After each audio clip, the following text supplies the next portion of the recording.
আসসালামু আলাইকুম। আমি এখন 3:49 বাজছে, ভাত খেতে বসবো ভোরবেলা। এই যে ভাতের থালা, আর সাথে আছে কাগজি লেবু, শুকনো তরকারি।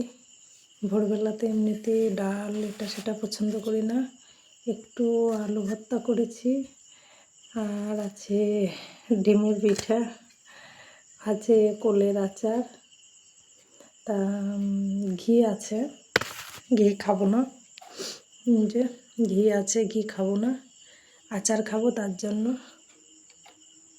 আচার না খেলে ঘিটা খেতাম, কিন্তু আচার মানে টক টক খেতে বেশি ভালো লাগে আমাকে, তাই আমি ঘিটা খাবো না।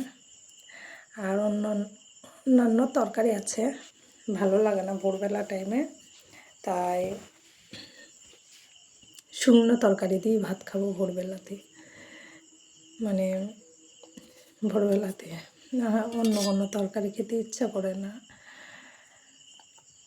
ডালও খেতে ভালো লাগে না। সেদ্ধ ডাল হলে খেতাম, মানে রান্না করেছি তো রাত্রে, সন্ধ্যা রাত্রে রান্না করি ডালটা, তা সে ডাল আমি খাবো না, এখন বাসি।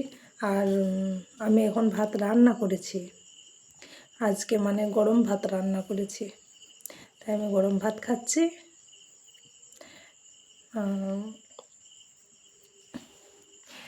আমি একটু লেট করেই খাচ্ছি, 3:51 হয়ে গেল, আর ছেলে মেয়ে ঘুমিয়ে আছে, ওরা উঠতে চায় না সময়, কারণ ইচ্ছা হয় যখন ওঠে, কিন্তু সবসময় উঠতে চায় না, ঘুমিয়ে আছে, ঘুমিয়ে থাক। তাই এখন আমি ভাতের সাথে লেবুটা গেলে নেব, এই যে মানে লেবুর রসটা মুখে টেস্ট বাড়াবে, কাঁচা লেবুর রস বেরোইছে না।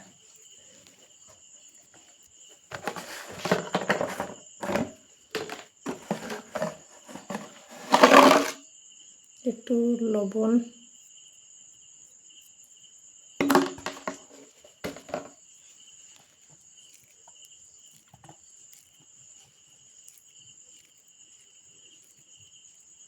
বিসমিল্লাহ আল্লামা বারাকাল্লাহ ফি মা রাযাকতানা ওয়া কিনা আযাবান্নার।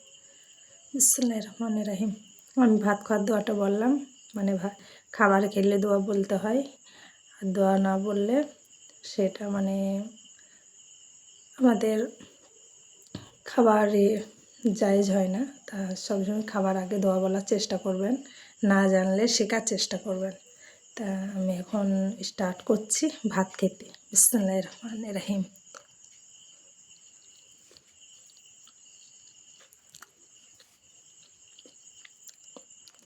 এই পর্যন্তই, ভালো থাকবেন, আল্লাহ হাফেজ।